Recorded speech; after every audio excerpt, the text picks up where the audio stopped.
Welcome to the Glassing Hour, a hunting and outdoors photography podcast. I'm your host, Ben Page, and each week I'm going to be sitting down with some of the best photographers. And we're going to be dissecting their style, their equipment, techniques, and their work. But most importantly, we're going to hear their stories. Welcome to the Foul Front Outdoors. This is our second Glassing Hour episode. And hey, stop. If you guys are liking this content, please go give us a rating and, more importantly, a written review on iTunes. That right there is better than sending me cash, which, thank you to whoever anonymously donated to us. We really appreciate it. And shoot me an email at foulfront@gmail.com so that when we get our hats rolled out later this summer, we can send you one for free or in return for the donation. Anyways, as for everyone else, please do the same.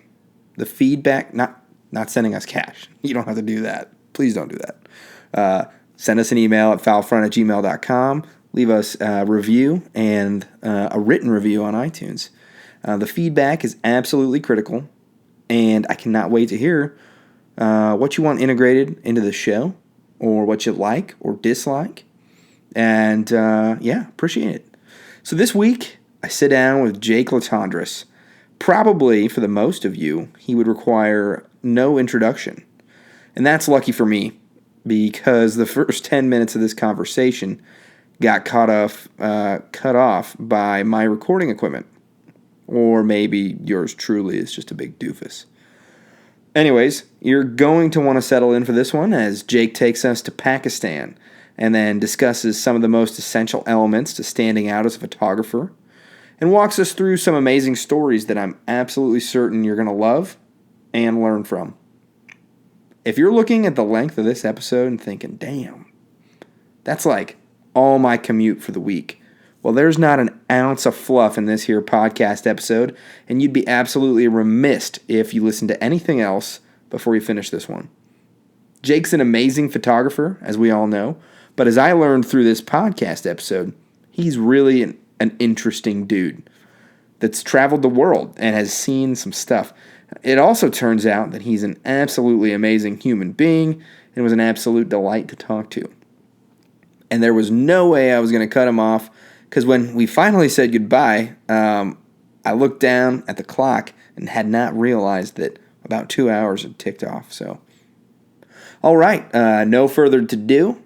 Here's Jake Latendresse discussing how he got his start in photography. Yeah, so I took like a half a dozen photos that I thought were really good when I got my color slides back from the photo lab, and I didn't really know what to do with them because I'd never published a photo before, but I really wanted to. So I went to a local newsstand here in Fort Collins, Colorado, where I live and did live at the time, and picked up like a whole bunch of magazines. They had the North Face catalog, and they had Patagonia catalog in there, and Climb High, and Climbing Magazine, Rock and Ice, and all these different, adventure magazines that I wanted to try to get published in. So, you could look in the front 2 or 3 pages and find the photo editor's name, and you could find the phone number to the magazine or the company or whatever, the brand or whatever it was. So I called the North Face. No, I'm sorry. Yeah, I called North Face, and I got an address from them on where to send some color slides. And I did it with Patagonia and a whole bunch of different publications, print publications. So I sent all these slides in. I got duplicates made, and I put them in plastic sleeves and slipped them in, padded manila envelopes and sent them to these different brands, and nothing happened. Like 6 months went by and nothing happened. And then I totally forgot about them. Never got my slides back, nothing. It was a total disappointment, total failure, total flop. And then one day, one of my friends, his name is Craig Lubin. He's now deceased, but he was a professional outdoor adventure journalist, and he was one of my best friends. and he walked into this bar that I was working in that I now own, and he flopped the North Face catalog down on the bar, and he said, "You recognize that photo?" And my photo was on the cover of the North Face, which at the time it wasn't quite like getting the cover of National Geographic, but it was a highly coveted cover shot in the outdoor world, and my photo was on it, and I was like, "Holy crap!"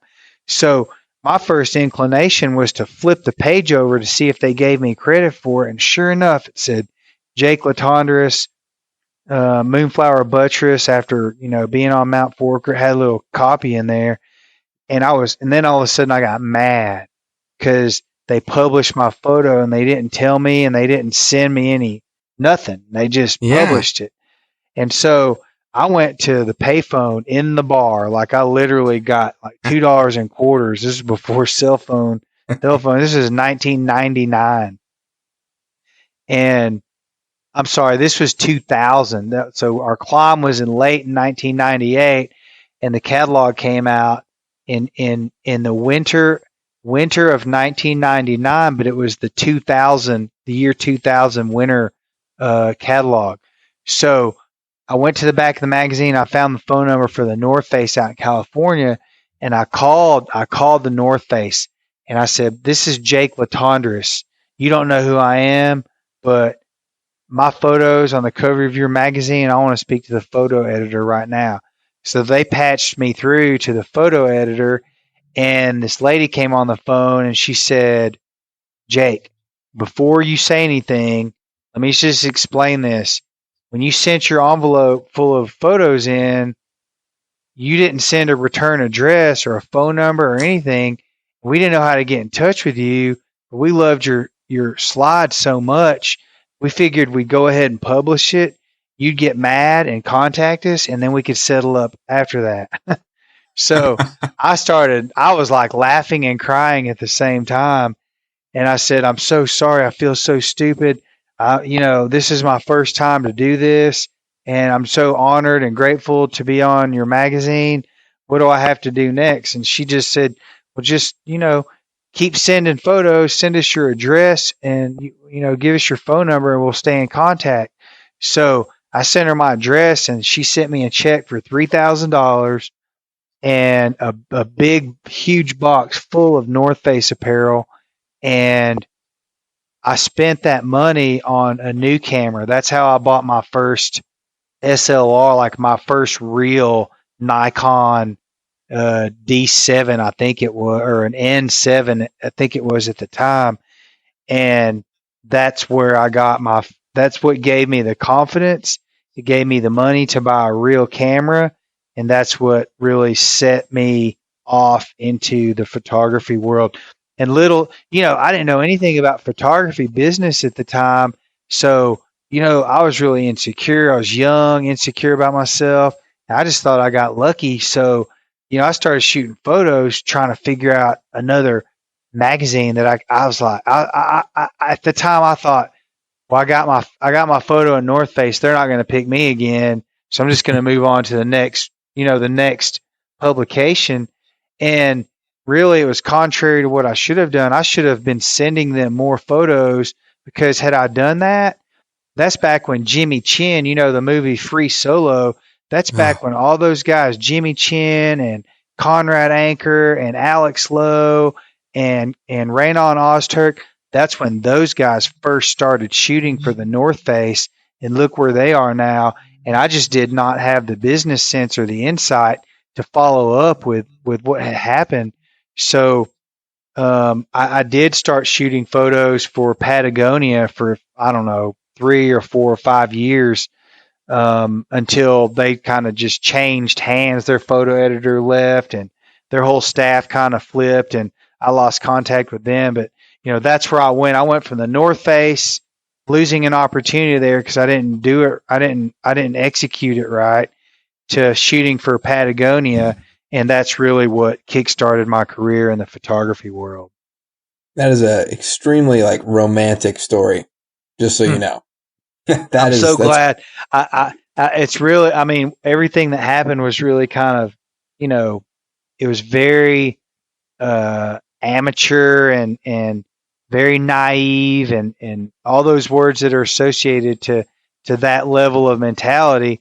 But I'm really glad that happened to me because, once I figured out that I lost an opportunity with the North Face, it really pushed me and built this, drive in me to really become more aggressive with my business sense. And, it kind of led me to where I am today in the photography and film production world in the outdoor space. So, yeah, Now, it's a cool story. yeah.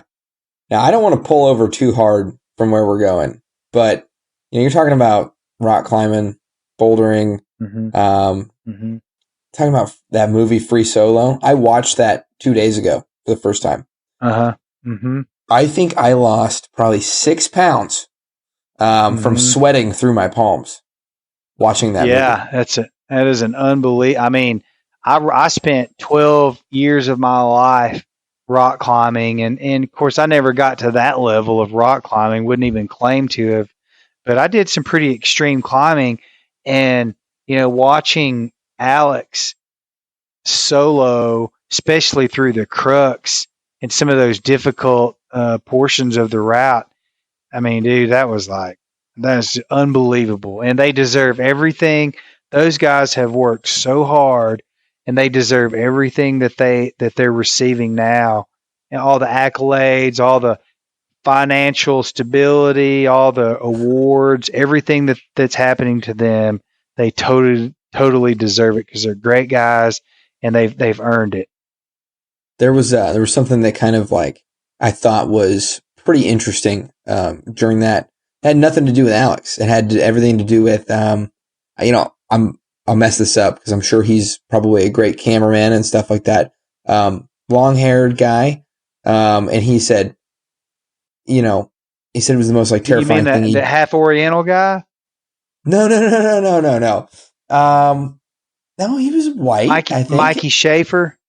Yeah, and he said, "I am terrified because like you don't want to be the guy that like accidentally slips or drops something and breaks his concentration, and then you have to watch your friend fall." That's Mikey Schaefer that was shooting a scene on the rock. He was hanging off a fixed rope, but then Jimmy Chin elaborated on that a little bit, maybe earlier or later in the movie, and he said, the compromise that they put themselves in. And I mean, this is really relevant to our, where this conversation is going with you and I. And that's putting yourself, one of the most important things about advanced photography is putting yourself in a situation to get a shot that no one else is willing to get. And that particular movie, the compromise was, well, they could shoot this movie and they knew very well the reality of it was if Alex made one little mistake, then they were going to be filming him falling to his death. And, you think, I mean, that turns into PTSD because you would never be able to erase that from your mind, nor would you be able to erase the guilt that you probably would carry because, the whole incident would have occurred because you were trying to make this crazy movie about free soloing.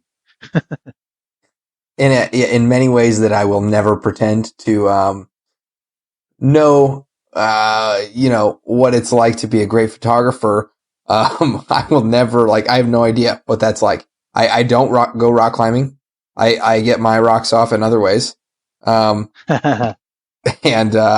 I can't imagine what that would be like. So I don't even know. I mean, you talking about if he had fallen? No, just I'm talking being about a professional photographer. Putting yourself in that position. Well, there's a guy named Greg. Go ahead, sorry. No, I'm sorry. If you go back and look in old National Geographic adventures and old North Face catalogs, like back in the 90s, you'll see a guy named Greg Child. He's an Australian guy, short, little 5'3", 5'4" guy, extreme like extreme climber, especially in the alpine world in Pakistan, the Himalayas and all that. He's a legendary climber. And my friend Mark Wilford, who introduced me to ice climbing, he was one of Greg's really good friends. When Mark got married, Greg was at his wedding, and he came over to me, and he saw my photo, and he said, "Are you the guy that took the shot of the Moonflower Buttress, blah, blah, blah?" And then he said, we just started talking about photography, and I was just trying to pick his brain, not incognito, but I wanted to ask him some questions. And he's really the guy that told me that I should have, stuck it out with the North Face, and I didn't do it right. But he said to me something that stuck for the rest of my life and will be with me the rest of my life. And he said, there's a lot of really good photographers out there. But what separates the great photographers from the good photographers are the people that put themselves in situations to capture rare photos. Those are the great photographers. And he was talking about a guy that had gone down, I think he was in Honduras, in the Caribbean, and he was diving with whale sharks. And I can't remember, there was some big shark, maybe a bull shark or something came up, and he got in the shark's face and took these photos that ended up in National Geographic in one of the feature editorials. And he said, that's what I'm talking about. That guy was willing to go in and take the risk and get these shots, and look what it got him. And so, that's one of the things I always tell aspiring photographers is, you can sit on your porch all you want and take the sharpest, most colorful, beautiful sunset photos you'll ever get, but they're just gonna, they're gonna fall into a pile with all the other sunset photos from all the other guys and gals that are taking shots from their front porch.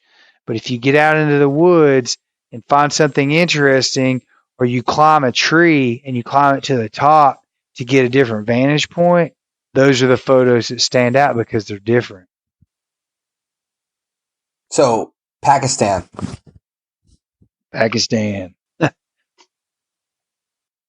How was that?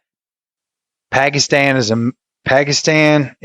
amazing. It's everything. If you didn't listen to the news, you didn't listen to the media about what they want you to believe about Pakistan, then you probably would look at it much differently than you do. But since that's all we have to go by, we think Pakistan, when we think of Pakistan, especially in today's generation, we think of Osama bin Laden. That's where he was killed. We think of the Taliban in the Hindu Kush and up along the Afghanistan border. We think about corruption in the government. We think about terrorists, harboring terrorists, and just car bombs and suicide bombers and all these things. And then you go to Pakistan, and it's nothing like that. Everybody thinks everyone there is like Osama bin Laden, but the truth of the matter is everyone there is more like Gandhi. Everyone there is really peaceful. They go out of their way to make Americans feel comfortable because they know what we think about them, and they don't want us to think that about them. They want us to like them because they're really humble. They're very religious and very humble people, and I found them to be some of the most hospitable and friendly people of all the people that I've met around the world. Pakistan people are some of my favorite people on the planet. It is truly a life-changing place to visit. And anyone that ever wants to go to Pakistan, just go. Don't be afraid. Don't. I mean, you could run into issues in bad neighborhoods in Denver, Colorado, or Nashville, Tennessee, or Dallas, Texas, or Miami, or wherever, St. Louis, you could get into trouble anywhere you go. And I think traveling abroad in places like Pakistan, you need to do your homework and you need to stay out of the dark and gloomy, cracks and crevices in the cities. But it's not because it's Pakistan. It's just because, that's what happens when you put 8 or 10 million people in one city, like in Islamabad or Karachi or something like that. But yeah, Pakistan was awesome. We traveled in a helicopter. I was fortunate enough to be with a client that could afford.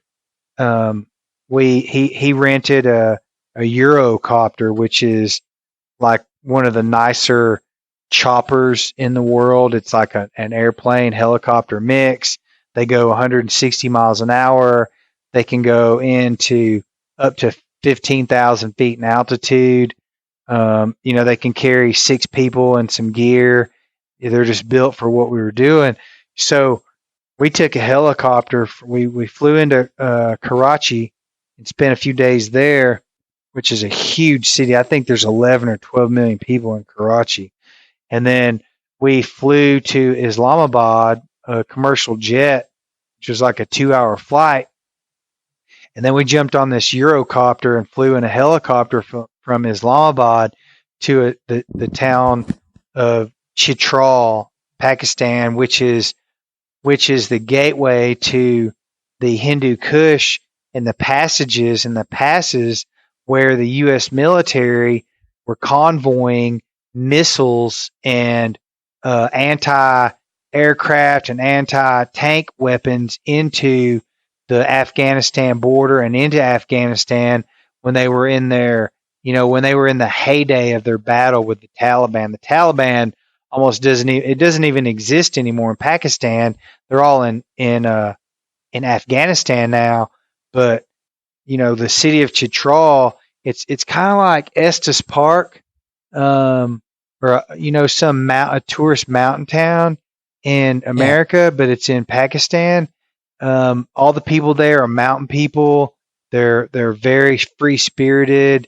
They hang out in the mountains. A lot of them live off the land.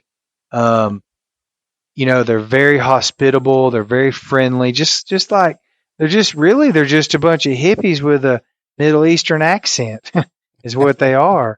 And Perfect. They told me stories about in 1974, they were overrun with American hippies because the Hindu Kush is like where like the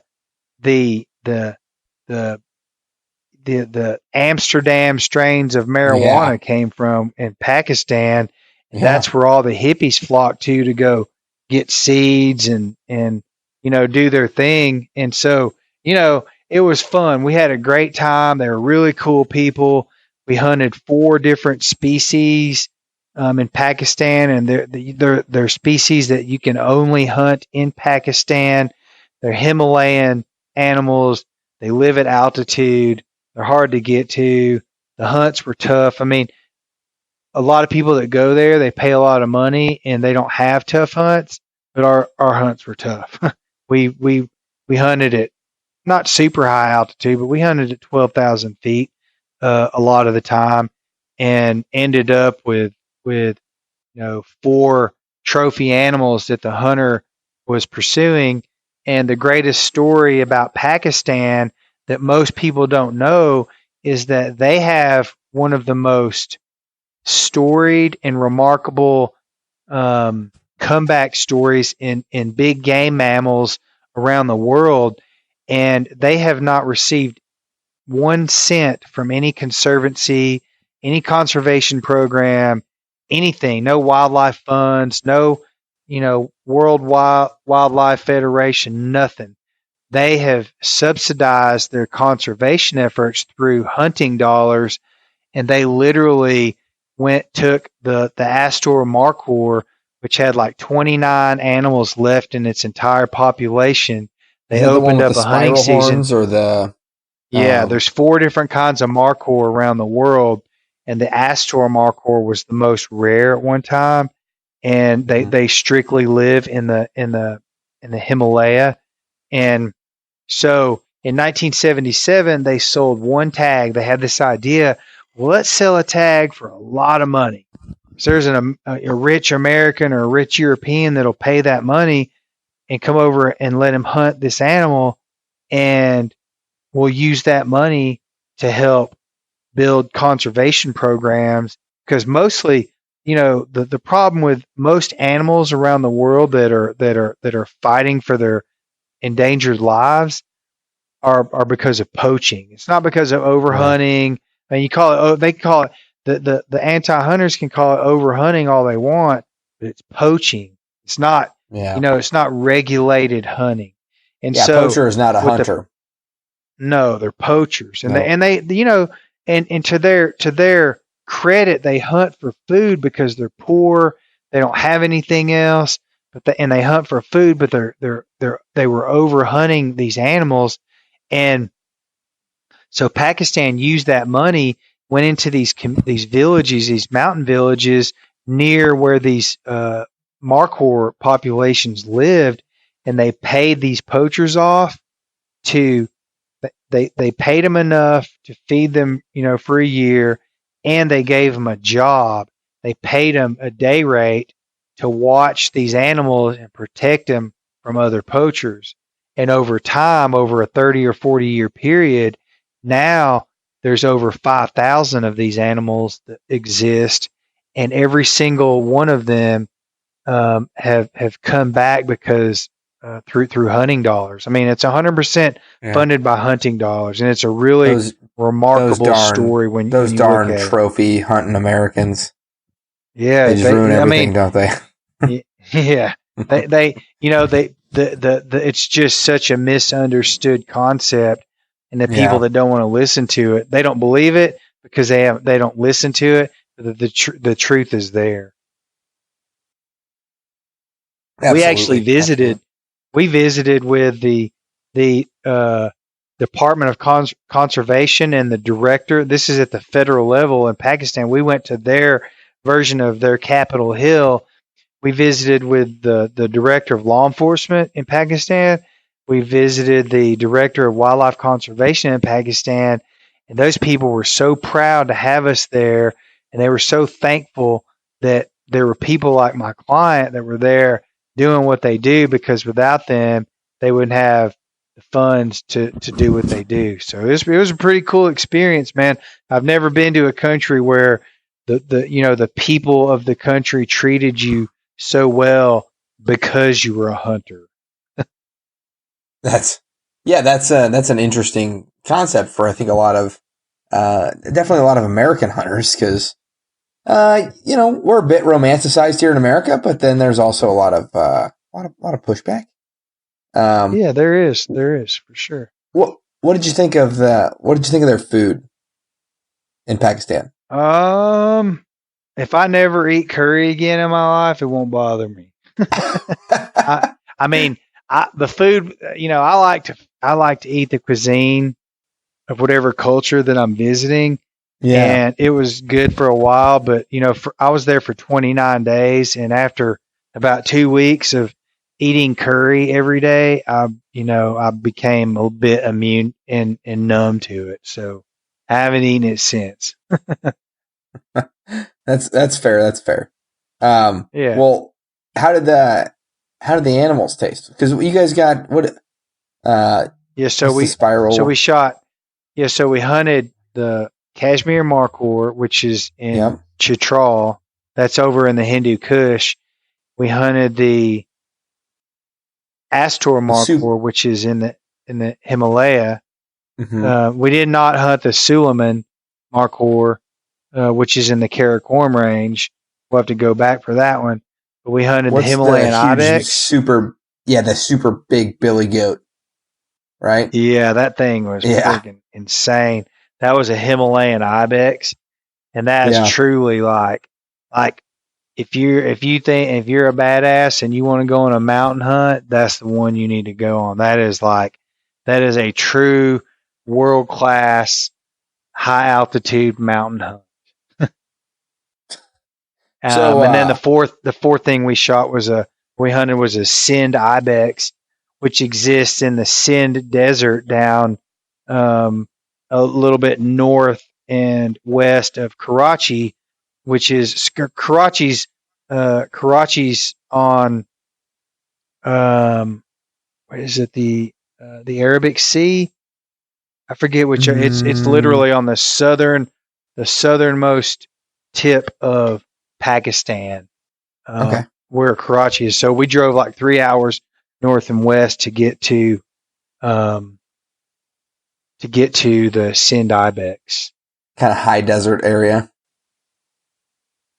Yeah, it's really a bizarre. Yeah, it's the Arabian Sea.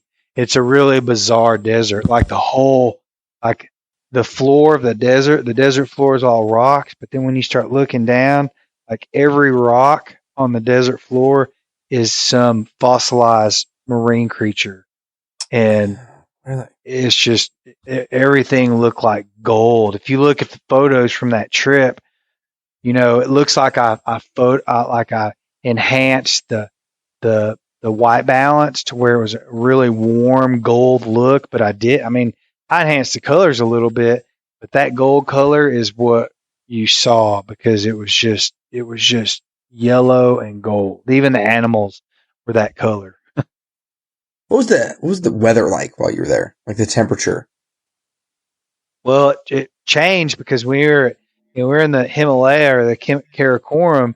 It's very Sure. cold and snowy. We got snowed on a lot. Um, and then down in the desert, it was 80, 85 degrees and hot and dry. So we pretty much hit all the climates in Pakistan. We literally did the entire country north from south to north and east and west. We saw the entire country. You may have seen more of Pakistan than some Pakistanis. Oh, there's no question. I mean, we saw Yeah. yeah, we were very, very fortunate I was very fortunate to be on that trip. It was a trip of a lifetime. So, what kind of when you're packing for something like that? What kind of equipment, considerations are there for you? Lightweight, compact, high quality. So, I was going to take my red. I've got 2 red dragons. I was going to take one of them, but they're so heavy and impractical that I just decided, if I take this thing, I don't. One of the things you always have to consider when you're photographing or, more importantly, a trip, video documenting a trip like that, is how you're going to charge your batteries. Because, like on a red or a big camcorder, you've got larger batteries with higher milliamp ratings, and you have to have electricity. I mean, it's hard to charge those batteries on a solar Yeah. system, power system. So, you got to have power. And I just Do, didn't do you know. use a lot of solar powered stuff? I do. I use Goal Zero a Yeah. lot, but that's for small Canon, like Yeah. those EN6 batteries. They're easy to charge on a solar panel. I carry like 10 of those batteries with me, and I keep 2 of them on a solar panel all the time because I can shoot all day long on 2 batteries and never need, a third. So as long as you have 2 on a charger, it may take them 2 days to charge, but you just cycle through them. So anyway, to answer your question, you just pack light. I took it to Pakistan. I normally carry like a Manfrotto 585 3 segment set of sticks tripod and a Mhm. large um, a large video fluid head for video coverage on it. But on this trip, I took a small um, Manfrotto B free. It's like the smallest carbon fiber tripod you can get, and a really small fluid video head that isn't really that smooth.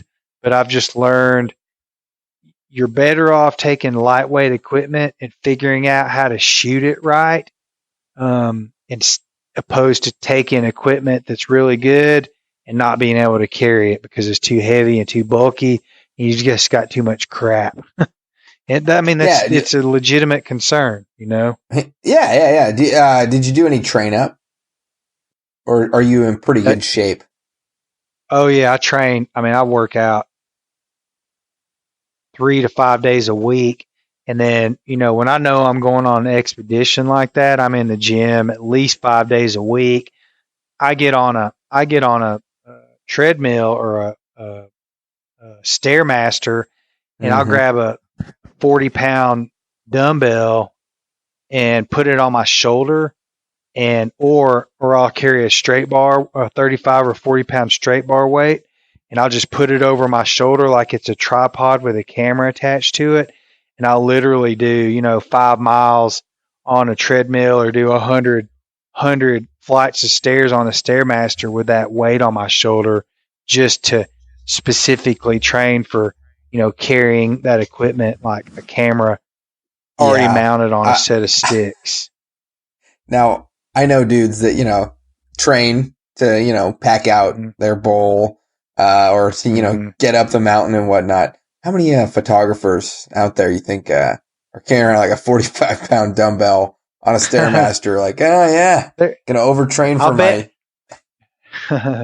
I'll bet you if you looked at if you looked at some of the photographers that are good at what they do, they do things like that. They either train, they either wear I wear a weight vest too, a 25-pound weight vest when I'm walking around, even when I'm at home editing or whatever. I wear a vest a lot, particularly when I'm training for an expedition. And I'll bet you there are people that do things similar. They have their own sort of customized training techniques that they use to get themselves in shape, because at the end of the day, if you're getting paid to do something like that and you fail, then how do you think that feels when you come home and you failed because you just couldn't do it? Yeah, you can't. You can't do that. You can't be the weakest link in the group. You have to be somewhere in the middle or somewhere at the top to be a high-powered photographer or a video journalist on trips like that. You have to be. You can be in the middle because you can get your stories out of the middle of the group. People, you can, as long as you're ahead of the people that are struggling, then you can get your stories, because you can shoot stories of people that get there before everyone else. And then when the weakest links show up, you get that story too. So, that's probably about where you want to be a lot of times. Yeah. People don't like pictures of their butts going up the mountain, right? That gets old when you're shooting at the back. When you're shooting the back of people's heads all the time, then everybody starts to notice, well, you were behind the whole time. You got to at least get ahead of everyone. When everyone else is resting and drinking water and eating lunch, you should be, pushing ahead and getting ahead so you can get approaching shots from the front, because, that helps really tell the story. I mean, you can't see what someone's feeling or thinking from the back of their head, but when you shoot their face, you can tell what they're thinking, and you can tell, if they're having a good time or not. Now, how frequently are you a camera for hire on an excursion of I would say, like, yeah, how frequently do you find yourself in that situation? Is that something that you market yourself? That's my main source of business in my world. Like, I shoot for some brands, but I'm not like a brand anthem, video guy. That's like Rockhouse Motion, those guys, Matt White and Dustin,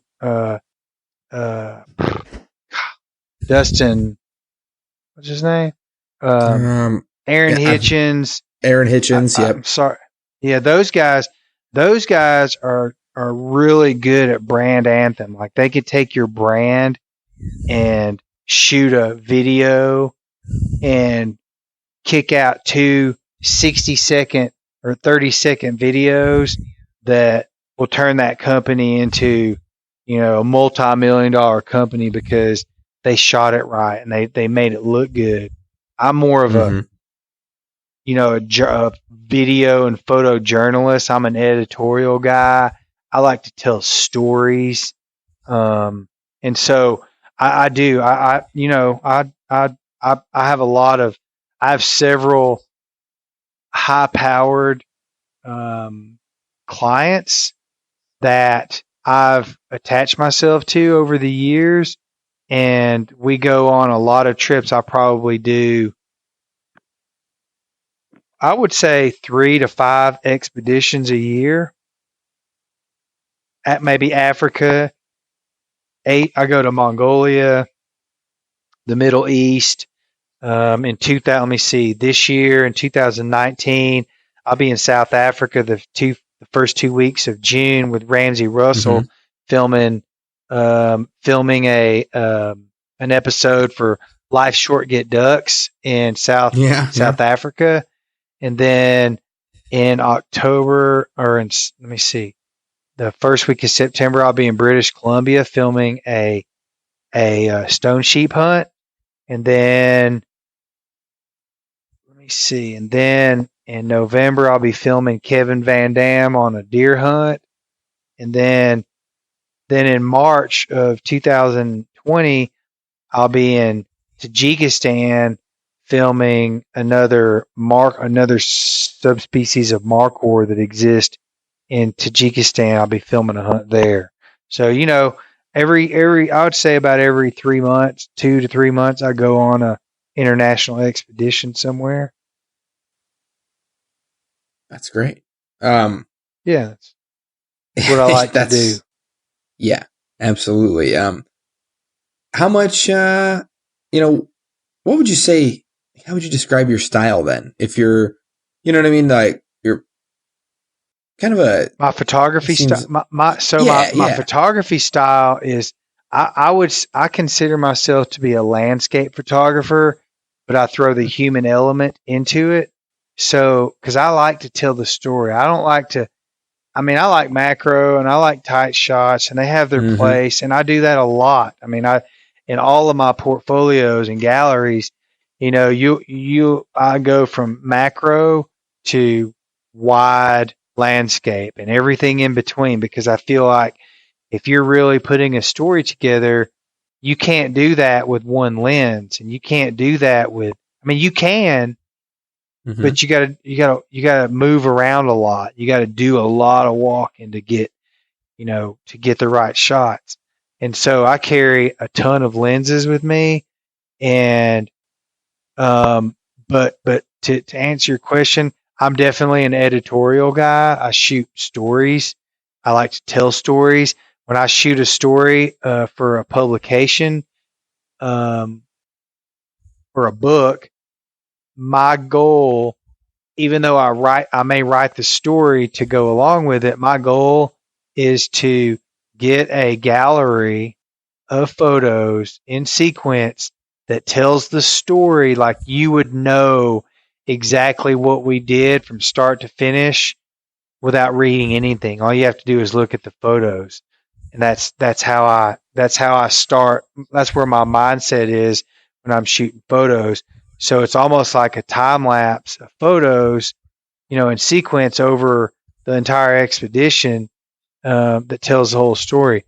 So and that's photography, and video.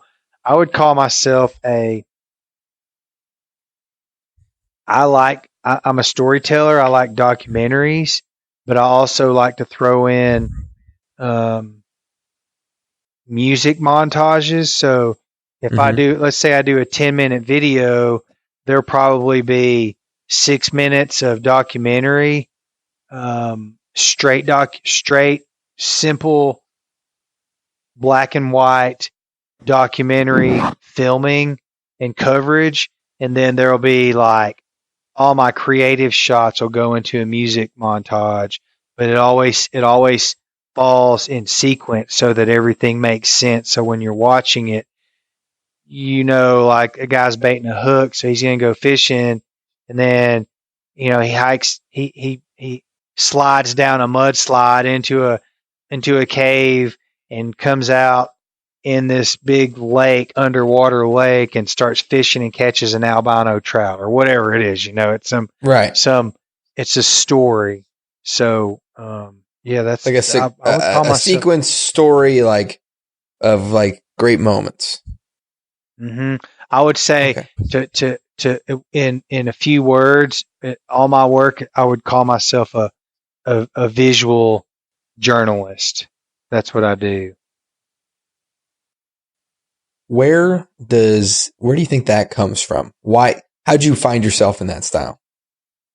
My mentor, my most influential mentor, her name is Shannon Nardi. Um, I've always been a storyteller, even with drawing and painting. That's what you do. You paint a scene and you tell a story.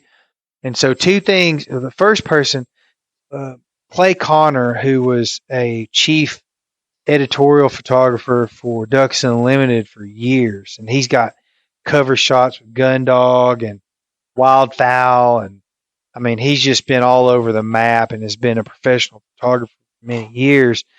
He told me one time, when you snap a photo, snap it, try to tell as much of a story as you can in 1/100th of a second. And that's what's going to make you successful, if you can tell a story with one photo. And so I carried that on into my youthful career. And then I met a lady back in 2003 by the name of Shannon Nardi. And she is the daughter of Jerry McInnes, who started the FLW Bass Fishing Tour. He started ESPN Outdoors.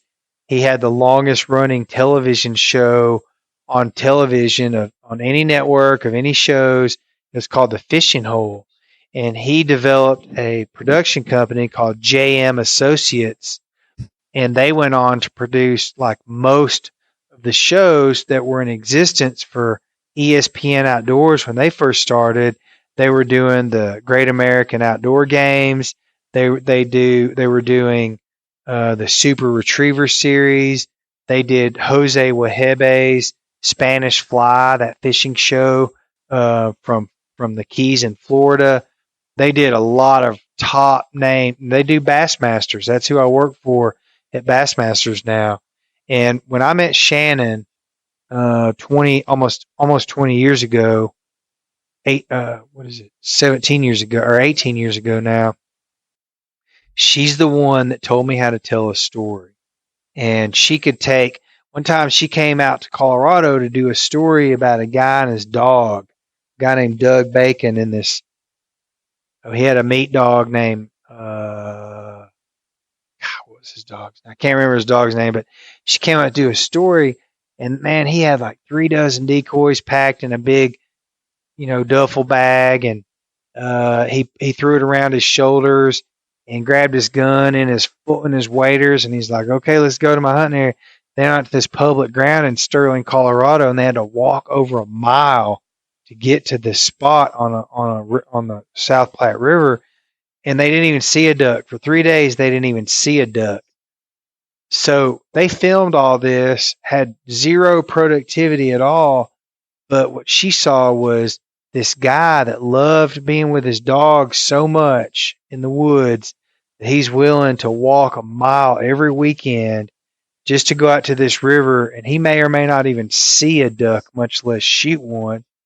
And she made this really compelling story about this guy, Doug Bacon, in that scenario. And that was what made me turn the corner in terms of telling a story. Like, you can find everyone has a story, and you do it for the story, but you have to find the story. And not everyone can do that. I could sit here, you could broadcast this podcast to, 20 million people, and there's only going to be 1 or 2% of the people out there that still understand how to tell a story like that, because there's a certain understanding, a certain talent level that I think you have to be able to pull that off because you have to be focused and understand. You have to understand what you're seeing when you're out there. And she was the queen of it all. And she is no doubt, hands down, person that taught me how to tell a story. And I will go to my grave saying that. So, what kind of, you know what I mean? What do you shoot mostly for camera? You mean and equipment-wise? lens? Yeah, equipment-wise. Yeah, sorry. Well, not that it matters because like my really good friend Lee Chose, he's a Nikon guy and we tease each other about it when we're around each other.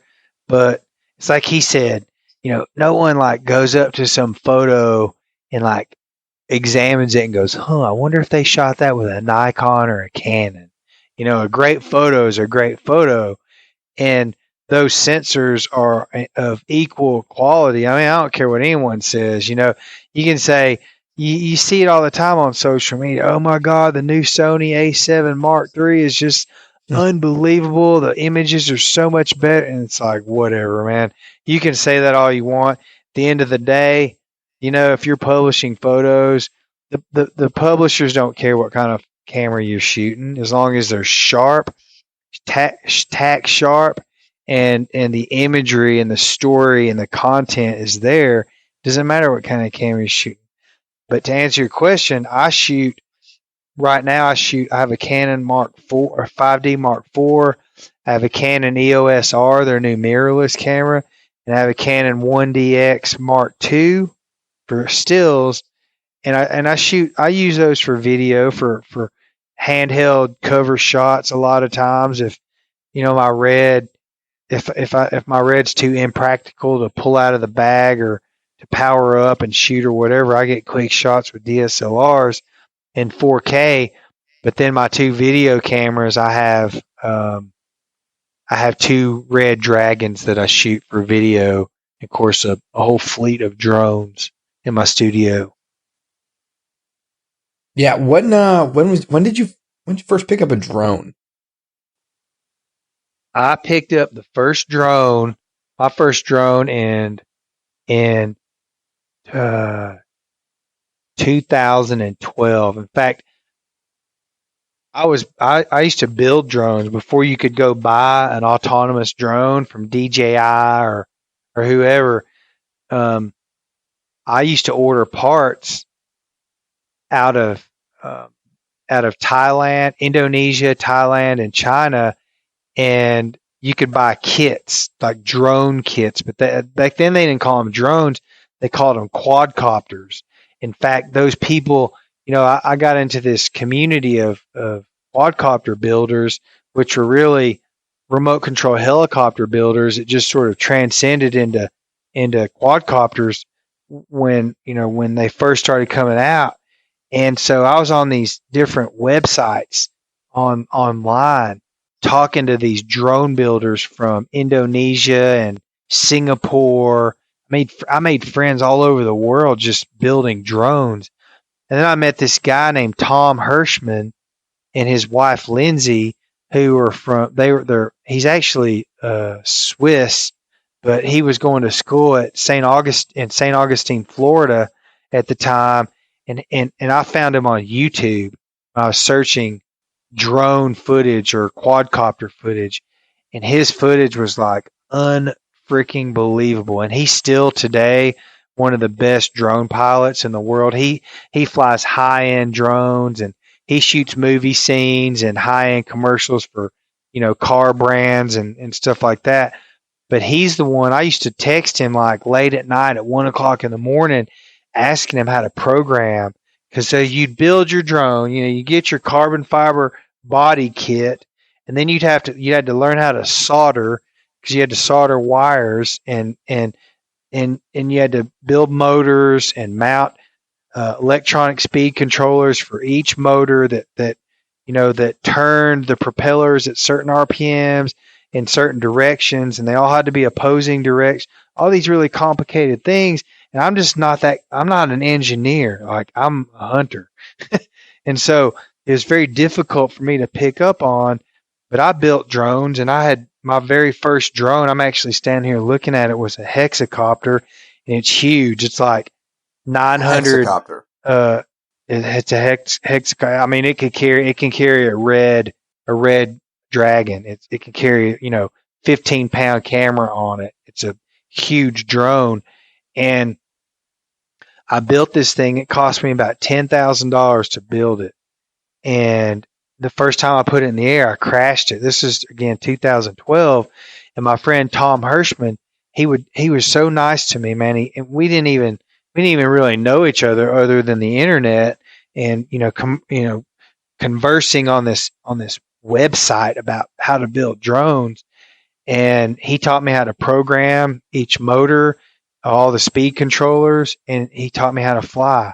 And so when DJI came out, which was probably around that same time, probably like 2013, 2014, I bought the very first Phantom 1 that came out, but it was just a drone. It didn't have a camera gimbal on it. So again, you had to go out and find a camera gimbal out of China or Indonesia, figure out how to hack the Phantom drone, mount this thing on there, and then put a GoPro on it, and then fly it. And you always had this vibration, this illusion that you would get in your video footage called jello, because it would make it look like it was in like a bowl of clear jello because of all the vibration from the RPMs.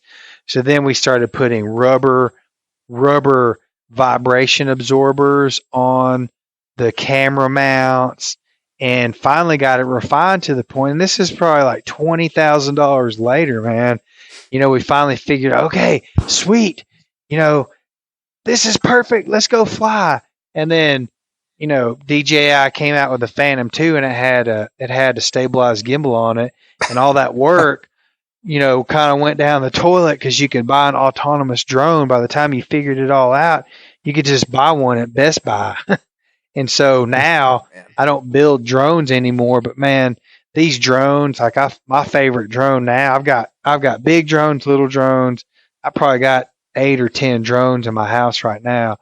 And my favorite drone is the Mavic 2 Pro, with a Hasselblad, the German camera on it. It's got like an inch, I think it's got a 1-inch sensor on it.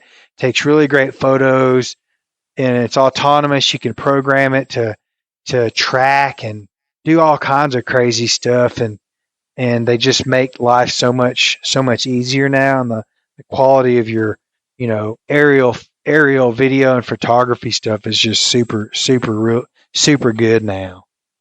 Yeah, I'm kind of laughing to myself here because we start off and you and me are talking about you rock climbing, right? Uh-huh. And then we transition into you in Pakistan. Uh-huh. And then now you're telling me about building drones. You're kind of an interesting character. You know that. I think well, thanks for saying that. I guess it's kind of weird, but I think the lesson behind all that is that you can just be one. You can be one-dimensional if you want to be. And there are a lot of successful people out there that are one-dimensional. When you're multi-dimensional and you have a lot of different tools on your Swiss Army knife to pull out, especially nowadays, that we live in this visual world of YouTube and GoPro and iPhone and Facebook and social media and all this stuff, the more traits that you're good at, the more likely you are to become successful in today's world, because companies want to buy one guy to do it all because it costs less and it's more productive. You know what I'm saying? And so I think, and I think that's one of those things that once you get there, that separates you from a lot of the rest of the field, because until people figure that out, you're so far ahead of everyone else it take you 10 years to get really good at 5 things. And there's a book. Have you ever read the book called The Outliers? I have not. No. Well, it was a bestseller at one time, maybe 10 years ago or 8 years ago or whatever. And the outliers, what it talks about are people that, that think outside the box or execute their plan outside the box. But the thing that the foundation to an outlier is, and Mark Drew used to say this on his videos a lot, and he probably got it from the outliers, is it takes you 10 years to do the same thing over and over again to become a true master at what you're doing. So, you can't just pick up a DSLR. I mean, you can pick up a DSLR and be an Instagram photographer all you want. That's great. But to be a really, really, really good, a true professional photographer that has your own style and your own art, where when people see it, they go, "That's Lee Chose," or that's Rockhouse Motion, or that's whoever it is. It takes you that long to get there, and you can't cut corners. You can't cheat. You can't go to Walmart and buy it. You can't order it from Amazon. You have to be entrenched in what you're doing. And the thing about it is, if you really love it, those 10 years go by really fast. And the more time you spend, it might only take you 8 years, or it might take you 12 years, depending on the frequency at which you do it. But I think if you do it a lot, it'll take you 8 to 10 years to get there. But once you get there, then you're there, because you can do it in the dark. You know what I mean? How do I know your photos or your videos from somebody else's? What's I don't know. Jake You in a tell me photo? that. Well, let me tell I think. what my favorite photo of yours is. Mhm. I think you're in Argentina. It's there's like a thick fog and you can like barely see the outline of like a group of like 3 or 4 hunters. And there's like a group of ducks back in the air, and it looks like a black and white photo, but it is not. I believe it's not. No, that's a color shot. That was that was in Rio Salado, Argentina, and it was super foggy that morning. And I mean, so foggy that even the locals, we got lost walking out to our duck blind, because even the locals didn't know what direction we were going. It was so foggy. But once we got to where we were going, we had just gotten there, and the sun started coming up. And shoot, man, it was probably like 7 o'clock or something. The sun was up. It wasn't up, but I should pull it up. So aren't the ducks like pretty clear? Like you can see that you can make the ducks out pretty well. Like, yeah, they're lit up. There's like a flock of shovelers flying by, and I mean, I took a bunch of photos during that sequence, but I saw that flock of ducks coming, and I knew. I mean, when I turned around and saw them silhouetted against, so the sun, I was facing the sun, so I was shooting into the light, but all that fog was filtering all that light out, so it looked really soft, and then I saw that you can still have some foreground like lighting.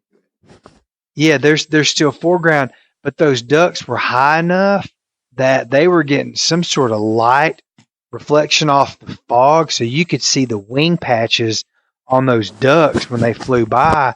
And I had my red, and I put my red, it was on sticks, and I had my 5D Mark II around my shoulder with I think I had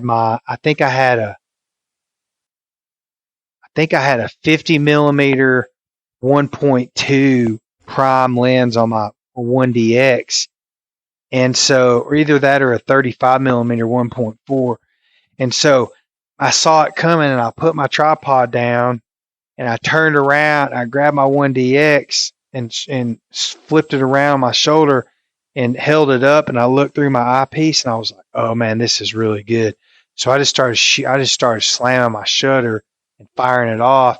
And then I saw these ducks coming out of the left corner of my eye. And so I just framed everything up. I'd already taken maybe, 20 or 30 shots right there. So I knew I had it metered properly. And then when those ducks came into the edge of my frame, I just started hammering my shutter, and I got two shots. There's another shot where those ducks are a little bit further into the frame. It's pretty cool. But where they were in the shot that you're talking about really balanced the photo out, because the hunters were sort of justified to the right of the photo in the water by the brush blind, and everything else to the left was open space. So those ducks filled that open space right in the sunlight that was burning through that fog, and it just, man, there's a little bit of luck in every great photo. There's a little bit of luck, unless they're composite photos like, what Annie Leibovitz does, or Lee Chose, his famous brand photos. Those are all composites, where they might be 5 or 6 photos blended together to create one, unbelievably, ridiculously branded image that literally changes the life of a brand because of one photo. But yeah, so anyway, that's the story behind that photo that you're talking about. So what was the question you asked me? How do you recognize?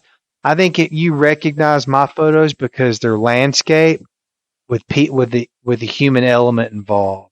That's what I love to shoot. I love to shoot people doing things in the landscape that tell a story. But you have to go wide most of the time to be able to tell that story, because you need to know what the environment looks like. Mm. And it scales. It gives it scale. When you watch Free Solo, some of Jimmy Chin's most famous photographs might be, a photo of a peak in Pakistan, or let's just say El Capitan. A tight shot of Alex climbing through, a normal standard move on El Cap is one thing. But then if you were to back off like 800 yards and shoot it with a 600 millimeter lens or a 300 millimeter lens, and you capture the entire nose of El Cap from top to bottom, and you see a little red dot on it, which is Alex's t-shirt, that gives it scale. And that's what makes it epic. That's that's when you go, terrifying. Holy. Yeah, that's right. That's right. But it's really a landscape shot with a human element inside that makes it epic.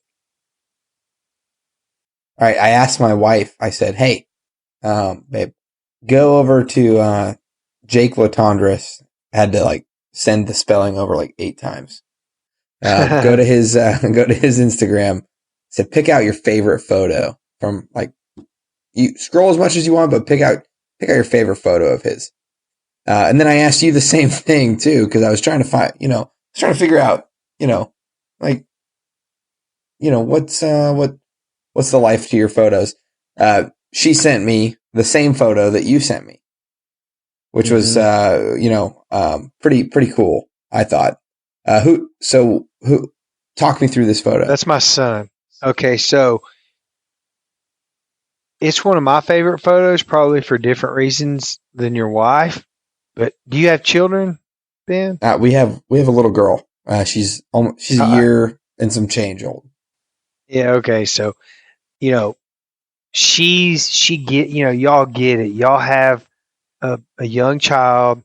You know how valuable that child's life is. You know how responsible you have to be and what your commitment is to that kid. And so when I took that shot, that's my son. And my son is standing on a dog platform, dog stand in Stuttgart, Arkansas at the Greenbrier Club. And we just killed, a couple limits of mallards, and the light was right. and he was standing there, and I wanted to take a picture of him, so I hung my duck calls around his neck, and he just picked one up and he's like, he's watching Jim Ronquist blow all morning, and he grabbed that call, man, and he put it in his hand, and he it sounded horrible, but he literally thought he might as well have been the world champ at that moment. And you can tell in his face that he was trying really hard to blow that duck call the right way. And when I snapped the shot, I knew it. I told my friend Bobby Martin, who is one of the owners at Greenbrier, I said, I just got a cover shot of my son. And when I pulled it back up on the screen, I've hardly enhanced that photo at all. I mean, it was just basically what you see in that photo is what it looked like when we snapped it. And it means it's my favorite shot, probably because it's my son.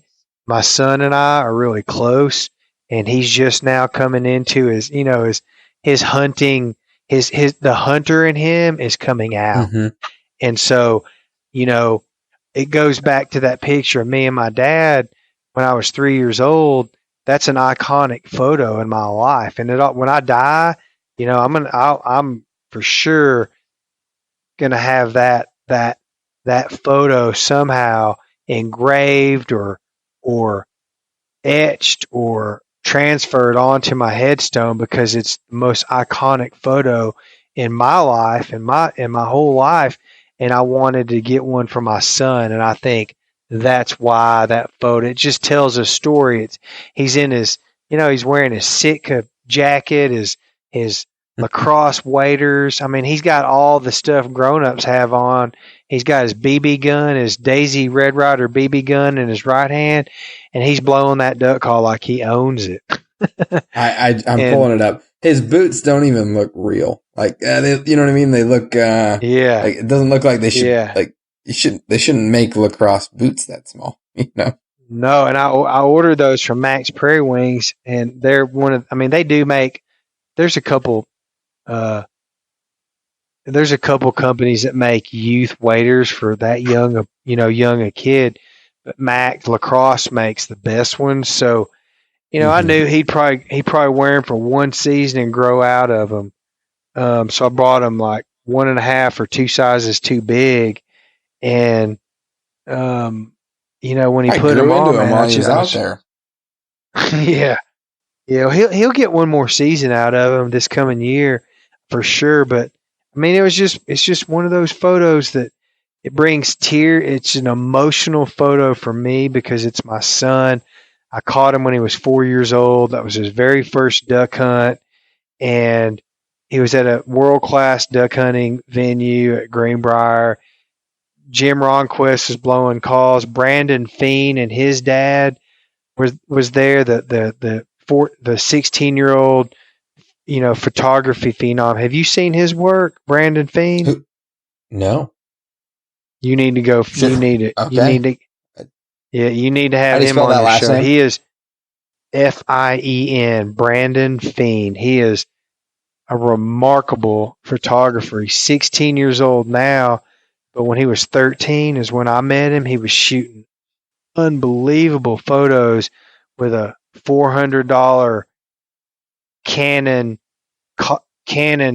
lens and camera kit that he bought at Costco, and he made the best of it. He had an 18 to 300 millimeter zoom, totally cheap junk trash lens, and he was literally taking photos that were getting published on covers of Wildfowl magazine with that lens. I just looked him up. I think I have. He was on something. I can't remember now what it is, but I did a documentary about him for Tangle Free. He's been on my podcast. He's done 3 covers, I believe, for Wildfowl. He's gotten published in Ducks Unlimited. I mean, he's a good kid too, man. But anyhow, sharp images. Jeez. Yeah, he was there. Cow. Yeah, he's 16, man. Yeah, he's 16. Oh. But anyway, that's probably not my best photo ever. I mean, I have other photos like that North Face cover that I got, my very first published photo. That's probably my favorite photo Now, of is all that on your time. Instagram at all? Or Yeah, it should be on there, way down there somewhere. Um, but I've also got a photo of we filmed a hunt on Kodiak, which is a hunt that changed my career. About 5 years ago, my friend Juan Garcia had this ambition to go shoot a brown bear on Kodiak with his bow. It's one of the it's where the biggest brown bear in the world live. He wanted to go mm-hmm. hunt one with his bow, so he hired me to go with him, and it was a 10-day trip, and we only saw like 3 bears in 10 days. So the outfitter, Sam Fegis, who is this world-renowned brown bear guide, he said, "Look, we spent all this time filming this hunt. I need the publicity too. I'm going to give you 2 extra days to stick around to find, because I know if we keep going back to this peninsula, that's where we've killed the biggest bears, the biggest brown bears that we've ever harvested have come from this peninsula. That they always do." So we Yeah. went the next day, the 11th day, we went back to this peninsula, and as soon as we hiked in like 2 miles and got to the top of this ridge, and we looked down this valley, and there's a huge bear down there. So we literally ran. He was going up to bed. It was like 9 o'clock in the morning. He was going up the other mountain to go to bed down. He had just come out of his den. So he's hungry, starving. He hadn't eaten in 3 or 4 months. He's starving, and he's hunting for food, but he had to go rest. So we chased him down. We got within 70 yards of him, and Sam started blowing this predator call. It was a distressed deer call. And this bear stands up and looks and starts coming towards us and literally walks. He was coming to kill one of us because he was hungry and he thought we were a wounded deer, because they don't Mm-hmm. see real well. They just don't. So this bear comes. He's coming to us. He's drooling out of his mouth, and I'm filming this whole thing. And Juan, he ends up shooting him in the heart at 7 yards with his bow and kills him. Oh, Like, he runs 10 steps and falls over dead. Like, no suffering. I mean, it was the quickest, cleanest bear kill I've ever seen. We captured it all, and I have a photo of Juan over my lens. I'm shooting a 400 millimeter prime f2.8 Nikon at the time, and a D800 DSLR, and I snapped this shot over Juan's shoulder of that bear coming in. He's probably at 25 yards, and he's the largest. He's the the third largest brown bear ever killed with a bow and arrow. He's huge. And that's so anyway, 7 yards. he killed him at 7 yards, and he was coming. He was coming to eat somebody. You see that photo on my Instagram page too. You scroll Is it down just there the somewhere. ginormous big brown bear with you? And let's see here. Do you have any other No, pictures it of should bears on be. here? Because that thing's huge. Yeah, he's like the bow hunter's about to come to full draw, and the bear's just standing there over his shoulder looking at him. Yeah, no, I haven't found it yet, but You'll see. You'll see. Just keep scrolling. You'll see it. So that's yeah. that's iconic to me because it changed my career. That's when I went from being a waterfowl, whitetail, elk guy to big game, international. I'd filmed some sheep hunts way before that, but Yeah. that really when that video got to the SCI show the following year, like my phone started ringing, and it still hadn't stopped. Yeah, It sent my career I into the found the orbit. photo and Found the photo, the video yeah, clip. yeah. What's it like looking at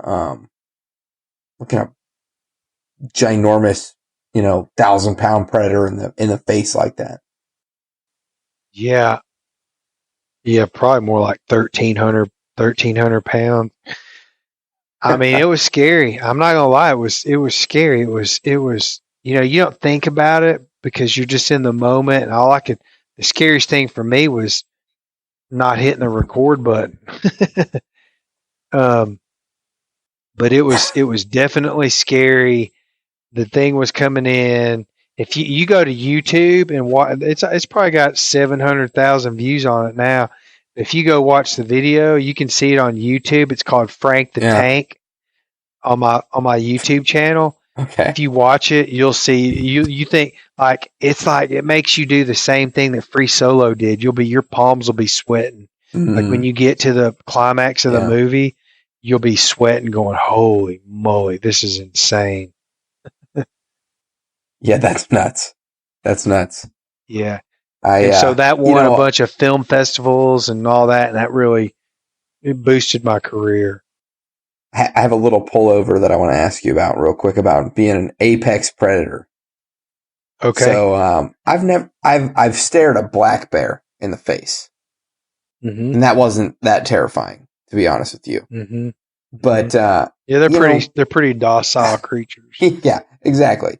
And I've seen mountain lions and whatnot, but I always like when I walk into the woods, I like to fancy myself a little apex predator because my brain's brought me here. I've got the tools out here. I've got bear mace. I've got all the tools that I need to be the apex predator. Do you ever feel like an apex predator in the presence of a being like that? Yeah, I would say so, but man, like when you're hunting big game, like ungulates, hoofed animals, you always feel like that because you are the apex predator, and as soon as you see your animal, if it's in range, there's a good chance you're going to get him or her or whatever you're hunting. But like on Kodiak, you're not the apex predator. And in Africa, that's a whole different world too, man, because I mean, I've done hunts at night in Africa that are just so scary. Like sometimes you just stop and go, what on earth am I doing here? This is stupid.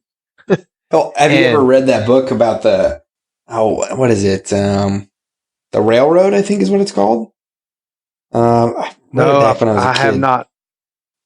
About the guy that they were setting out the railroad in Africa, and he was hunting the lions that was hunting all the railroad workers.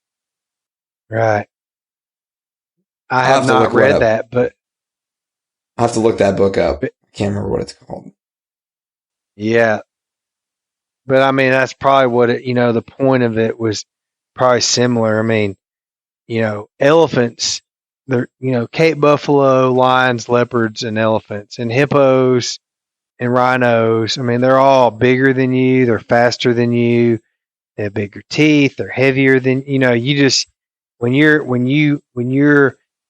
in the presence of elephants, and they're very aggressive animals, people don't realize elephants aren't Dumbo.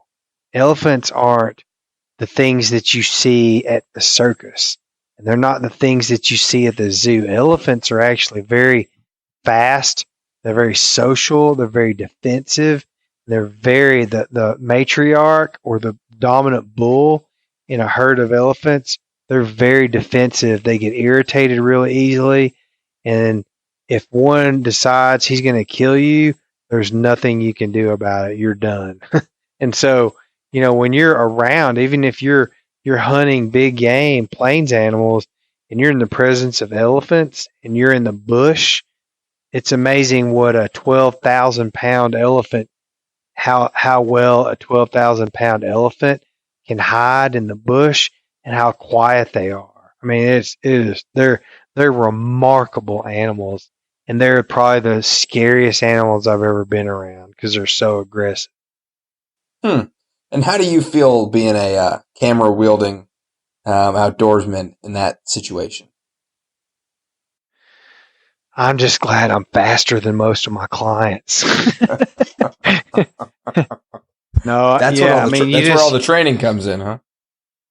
yeah, I mean, usually I tell my clients when we go to Africa, I usually ask them to bring 2 guns, just so, like, even in camp at night. I've been in tents, tent at night one time in Tanzania.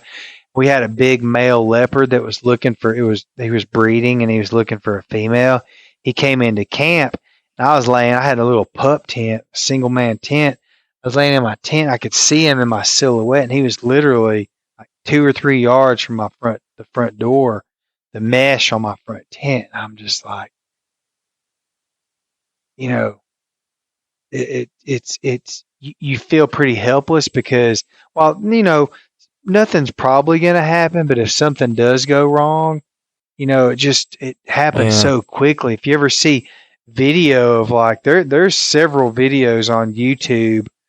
I mean, I know one of them of camera guys getting attacked by leopards in Africa, and all you have is a camera. You can't. You're totally defenseless. I didn't carry a gun on Kodiak. I don't carry a gun in Africa. But if, my clients, I usually ask them to bring another high powered rifle. And then when we're in camp at night, I usually, that's what it's for. I usually go get the rifle and sleep with it. Yeah, that's your cuddle. So, Yeah, that's right. That's right. that's good. Getting a little back to, and I kind of liked what you said. It's interesting. When I asked you about the gear, and you're like, well, it doesn't really matter. Mm-hmm. But you talked a little bit about bodies, talked a little bit about lenses, and kind of what you shoot. But what accessories do you like? What are some of the things in your tool bag that you're like, oh yeah, I'm not gonna leave that behind. I need that for my camera. You know what I mean? Well, you have to have audio equipment. You have to have a shotgun mic for natural Mm-hmm. sounds, and for your ambiance. Mm-hmm. And then you have to have a wireless mic so that you can shoot interviews or capture, that human element when people are talking and having conversation. You got to have a wireless mic on your main character so that you capture what he's saying clearly and the audio is good. Because, the old saying is audio is half the video. You can make a Yeah. video without audio, but man, when you have good audio, that really enhances. You can have good video and terrible audio, and you can't fix it. It's just bad. But Yeah. you could have bad video with good audio and still get a good video out of it. So, audio equipment is definitely key. Backup audio equipment is key because if it goes down, you need to back it up, and it's small enough. If you have 2 sets Yeah. of wireless audio equipment, that's no big deal. Um, I always carry I always carry lots of lens wipes. I don't use the moist, the Zeiss moist wet wipes you can buy at Walmart. I have found those things to scratch my lens, so I always carry like an Oakley bag or a real, a silk lens cloth. Mm-hmm. Um, Carry a tripod, battery chargers. I always carry extra AA and AAA batteries with me. I always have a headlamp in my camera bag because we work a lot early in the morning and late at night, so you need light. Extra USB chargers. So, I carry 10,000 minimum, usually 20,000 milliamp, um, you know, uh, mobile battery chargers. So if I need to charge a GoPro or an EN6 Canon DSLR battery, I can charge it with one of those things. Um, I carry what else? I'm looking at my bag now. I carry lots of lenses, man. I carry everything from a 14 millimeter prime 1.8 to either a 300 millimeter f2.8 prime or a 600 millimeter f4 prime. And I like to shoot. I don't really like to shoot zoom lenses that much. I do carry a 100 to 400 millimeter zoom f4 to 5.6 Canon. It's really sharp, and I carry that on sheep hunts because I carry a doubler with it, an extender for it, so I can get out to 800 millimeters if I need to. And usually when you're filming sheep hunts, it's bright, because it's middle of the day and you're way up high and the sun's intense. So you don't really need a fast aperture, to get good light. I can usually shoot that at f8 or something, and it looks really good. So I carry that on sheep hunts, but I carry a 50 millimeter 1.2. I carry a 35 millimeter 1.4, an 85 millimeter 1.2, and then I usually carry a GoPro with me and 3 or 4 GoPro batteries. I always carry a small drone with me if I can. I've got Goal Zero chargers. I carry gaff tape, electrical tape. I always carry a Leatherman. Like I have I forget the model, but I have the biggest Leatherman you can buy because it's got so many tools on it. You just never know when you need a knife, or you might need a file, or you might need tweezers, or you might need, whatever, a wire snip or something. Phillips head screwdriver, hex, Allen wrenches. I always carry a small set of Allen wrenches with me because my red, all the nuts and bolts on a red are hex heads, so you got to have Allen wrenches. And I always carry. Yeah, the largest. I'm pretty sure I could be wrong. The largest Leatherman is the Surge. I know because I also carry one. Okay, well, and they have the little the removable, or what do you call them? The interchangeable heads, like Phillips heads and flat heads and hex heads and all that in the little pouch, in the case. So that the Leatherman's invaluable. I just always had to remember to put it in my check bag because I've probably left 4 or 5 Leathermans at airports because I forget, and I'll put them in my carry-on, and then they won't let you through security with them. Yeah, exactly. You leave 4 or 5 of those that's big Leathermans. That's a new camera. Yeah, that's right. I carry filters. I carry circular polarizers, and I carry ND filters with me. Sometimes I carry a really small, compact umbrella. I do have lens coat, Gore-Tex covers for all my cameras, but sometimes I carry an umbrella if I'm going to a really rainy region, or I know we're going to have monsoon weather. Then I'll carry an umbrella in my pack so that when I'm shooting, I can just pop the umbrella up and just keep shooting. I mean, people don't realize how valuable an umbrella can be on a shoot if you need it. Yeah. It's the difference between shooting and not shooting. Well, yeah, I mean, I know a lot of these cameras are weather resistant, but they can how weather take resistant some, are they can't take a monsoon. Yeah, they can't handle a monsoon. I mean, especially a red. A red, they run really hot, and the motors get really hot. And if they get wet, you'll just burn them. It'll melt down like butter. So, yeah, that's really, for those that don't really know. About it. Explain a red. So a red was developed by Jim Jannard, who was the developer and founder of Oakley sunglasses.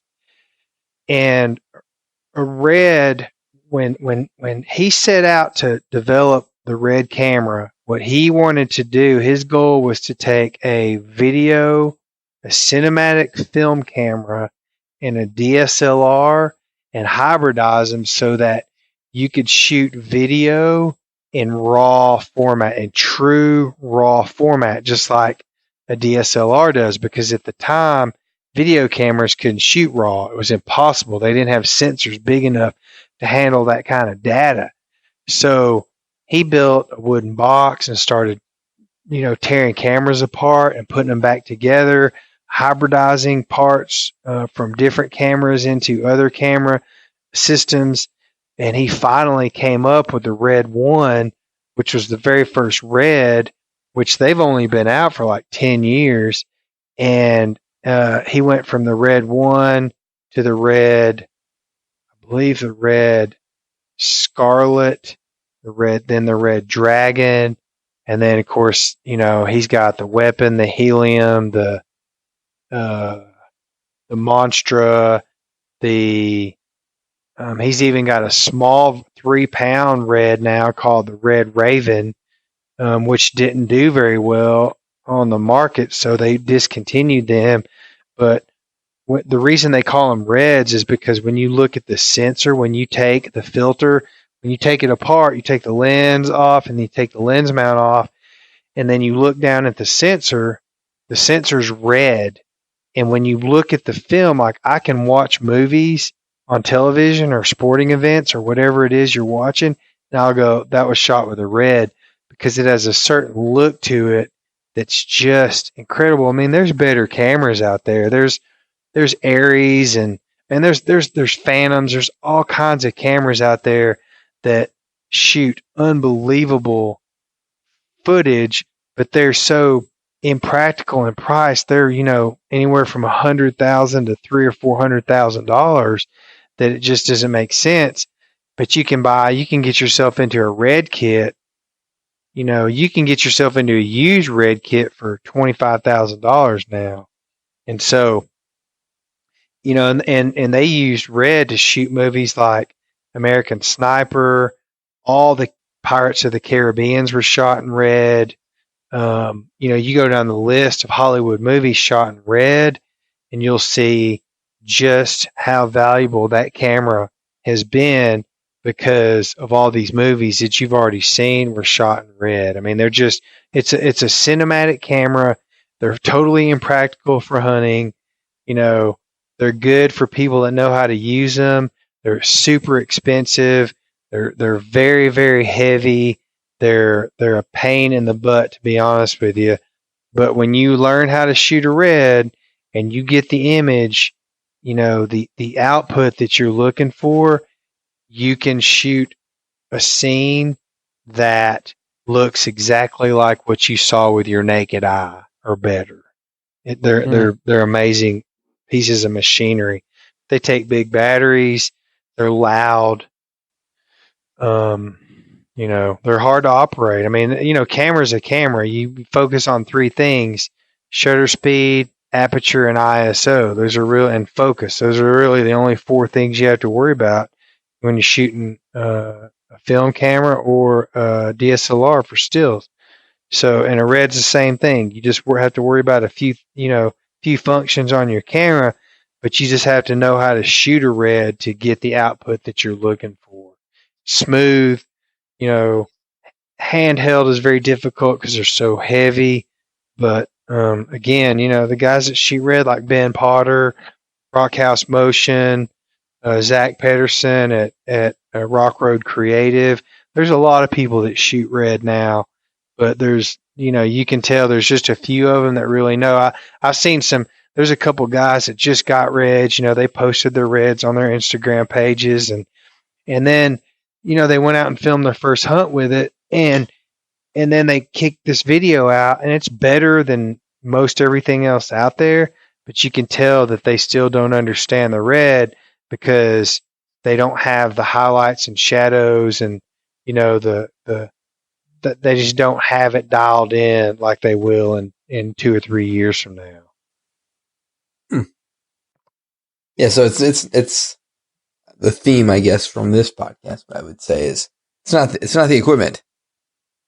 It's not, man. So I always go back to Brandon Feen. He was shooting covers with a $400 Costco kit. I shoot right now I'm shooting a Nikon D3000 because I'm still, learning. You bet. And I've got a 55-200 4.6, I Kit believe. lens. Mm-hmm. Yeah. Oh, yeah. Kit. Probably 4.5 to 5.6. It is. Yeah. Yep. Mm-hmm. Ultra kit. And so if you were to like recommend to somebody out there that has a D3000 and has kind of like similar thing to what I'm shooting right now, I've got that 55-200. What should I spend my next $500 on? Lens, or it depends Yeah. if you're shooting still. Are you talking about for stills? If you I shoot, think. because for video, probably the next thing you'd want to buy is audio equipment, because you can't get, if there's even the slightest breeze, if you use the camera's microphone, it's got a hard cover around it, and in any the slightest wind at all makes it Yeah. sound like, you're in saran wrap. Yeah. And Unfortunately, so, the D3000 doesn't actually shoot video. That's like my next thing that I'm trying to get to. okay. I'm gonna upgrade Yeah. that. Okay. So I'll tell you this: the Nikon D7000, now it's the 7200 or 7300. Mm-hmm. For a long time, I had that as a backup camera, and that was one of the best video as far as 1080 output goes. That was one of the sharpest images that I've ever seen on a DSLR. The Nikon D7000, which is only two upgrades from where you are, because they go to the 3000, the 5000, 7000 series, and there's nothing. People. I mean, people that spend $6,000 on a 1DX or a D5, Nikon D5, or a Canon 1DX Mark II really have no business buying it, because they still haven't learned how to master a simple DSLR. And so buying a camera like that really isn't going to make you a better photographer. You got a bigger sensor and your images may come out a little sharper, but it doesn't teach you how to compose and frame a shot. And that's where your story comes in. So I always man, that's probably the most common question I get on private messages or direct messages on social media is, hey man, what kind of camera should I buy? And and I mean this wholeheartedly. Buy one that you can afford. Buy the best lens that you can buy, that you can afford. The two lenses you need to be able to go from 24 millimeter wide to 200 millimeter zoom. If you can get two lenses of 24 to 70 and then a 70 to 200, then you got everything covered. I mean, you need more lens than that, but those two lenses, they're great starter lenses, because you can get them in an f2.8 aperture. So they're fairly high speed lenses for low light and creating bokeh, blurred backgrounds, and that gives you coverage. So you could be in the corner of a duck blind, or in a phone booth, or in a bus or a car or a house in a small room. You go 24 millimeters, which is pretty wide. It's not fisheye, but it's pretty wide, and you can cover a lot with that. And then, the human eye sees it like 33 millimeters. So 35 millimeter lens is almost exactly what human eye sees. So Wait. that focal length, What does the human eye see at? 33 millimeters. So a 35 millimeter lens, particularly a prime 35 millimeter, is almost exactly the focal length at which the human eye sees. Okay. And so you go from 24. If you look at all the lenses that are designed, they're all the same. They go 16, 24, 35 to 50 to 80, or 50 to 70 to 85 to 105 to 200, 300, 400, 500, 600 millimeters. Okay. that is, if you have 16 to 600 millimeters and all those primes, they make those lenses at that focal length for a reason, because those are the most satisfying distances at which the human eye sees. And that's why those lenses were developed that way. So when you go back and start investing money in new things, if I were you, I might upgrade a D3000. That's a great starter camera, but if you want to shoot video too or upgrade your sensor, you might go to a 5200 or a 7000 or a 7200, whatever it is now. It's only going to cost you $500 or $600 more than your 3000 did, and then once you get to that level, that's a you're starting to get into the lower end of the prosumer DSLR bodies. Once you get there, then you've got all the camera that you need to become a pro, but you don't have the lenses that you need. So then you have to start buying lenses. And again, the first two lenses I would buy would be a 24-70 and a 70-200. You'll end up getting rid of those, or you'll end up sitting them on a shelf, and they'll look back and go, man, I shot a lot of stuff with those two lenses. Even though I don't use them anymore, those were the lenses that got me to where I needed to be, where I understood what 35 millimeter was and 50 millimeter was. And once you understand those focal lengths, then you can go buy the primes, and you can go spend $3,000 on a prime lens because you know how to use it. And then all of a sudden it changes your world. Really? Does that make sense? I think it may, as we go down the line here. It will. Here's another question. I just kind of dreamed this question up. And I think this is going to put you in I think it's going to put you in a tough spot. Okay. All right. You get, $100,000. If I get to be on the cover of, Patagonia or one of these, things in the next 365 days, you only get to, give me a little bit of advice, or give me a little training regimen on what I need to do. What are you going to tell me?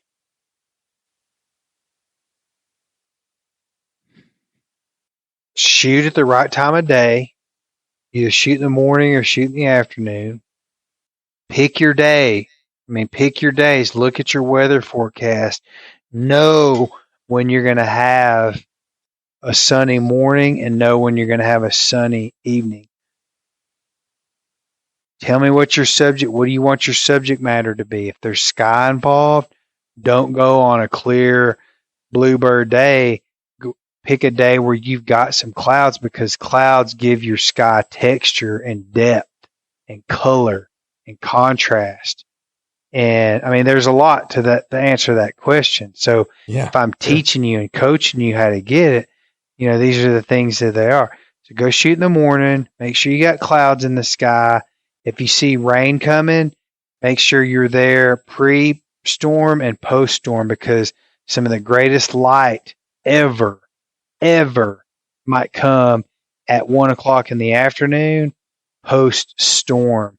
As the clouds start to break up, the sun, those clouds are a filter. They literally give you a light box. And Lee Cho said it best one day. We were out shooting some stuff, and it was overcast, and he goes, and it was like midday, man. We were getting some killer shots. And Lee goes, God gave us a white box today. And that's exactly what it is. Clouds are filters. So you don't, your enemy is harsh light. So you don't want to shoot when the light is harsh, because you can't fix it. You cannot fix overexposed light. You can always fix underexposure, but you can't fix overexposure. So Pick your subject matter. Are you shooting? What are you shooting? Are you shooting adventure? You shooting for Patagonia? Let's make sure your subject matter is wearing Patagonia, um, and make sure the color contrast. If you're going to go shoot in the woods and the woods are brown and green, put red. Put some reds. Red's difficult. White, black, and red are the three hardest colors to shoot because white on black, it's very hard to meter because you're trying to meter on two different colors that are completely opposite of each other in the black and white scale. So, and red bleeds. Red is really, really like bright red on a sunny day or under bright lights is very difficult to photograph. Because it radiates a Um, lot. It bleeds. Yeah, the edges bleed into the picture, so it looks like it's blurry. It's hard to get sharp because it bleeds so much. But in big, in big landscape, epic, big wide shots, red's good because it's just going to be there. I have a photo of a dog in the woods retrieving a mallard, and there's one big, when the dog picks it up, he slings his head and he starts coming back towards us. And there's one like big, like drop of blood that flies out of this duck's mouth or wherever it came from. And it literally hit the sun the moment I snapped the photo. And it's tiny. But when you look at the photo, your eyes go straight to that red dot, that red speck of blood in the photo. And my caption for that photo was, "It's amazing what one little drop of red can do." And it's not the exact way I stated it, but it's amazing what one little drop of red in a photo can do. So let's say you're going to take a big epic shot of a mountain and you got some hikers in it. You're going to shoot it for Patagonia. You want them to wear yellow or red because it pops. And you don't have to search for the humans. It makes them stand out in the photo. But if they're far enough away, you don't have to worry about the red bleeding or the yellow blowing out, getting overexposed because they're so far away that it kind of filters itself. So those are the things. Make sure your the people, their clothes are right. Make sure their shirts tucked in. Make sure their shorts are straight. Make sure their socks match. Make sure one sock's not higher than the other. Have everything balanced and uniform. You want to balance your photos out. You don't want things to weigh too much to the right, or you don't want to justify too much to the left because you'll create imbalance in your photo. And the human likes to see things on a level plane. The human eye does. So when you look at a photo and you're trying to compose something, balance it out, man. If everything's weighted to the right, move to your right some. If you can't move your subject because they're working on a post or they're working, they're chiseling a rock that they can't boulder that they can't move or whatever it is, move to your right and balance the photo out. I never like to put my subject matter in the dead center of my photo because I just think that looks like vanilla ice cream to me. So I either justify things to the right or justify to the left in the rule of thirds. Like if you slice your photo, if it's 16:9 frame, if it's a 16:9 frame, you cut it up, divide 16 by 3, and you cut it up in 3 slices. That's your rule of thirds. So instead of boxing everything in the far left third or the far right third, I like to compose things on the line. I'll use that imaginary rule of thirds line to the left or right as the center point. And then that's where I justify a lot. If you look at my photos, you'll see a lot of my photos are framed up like that. Most of them are. I never shoot center. Like hardly ever do I shoot center, dead center. So really, create balance. Make sure your light is right. Take some take some metering shots. You might take 10 shots. You might guess your exposure and you shoot it and you're under or over, and then you bracket it and come back and shoot another shot until you get it right. And you don't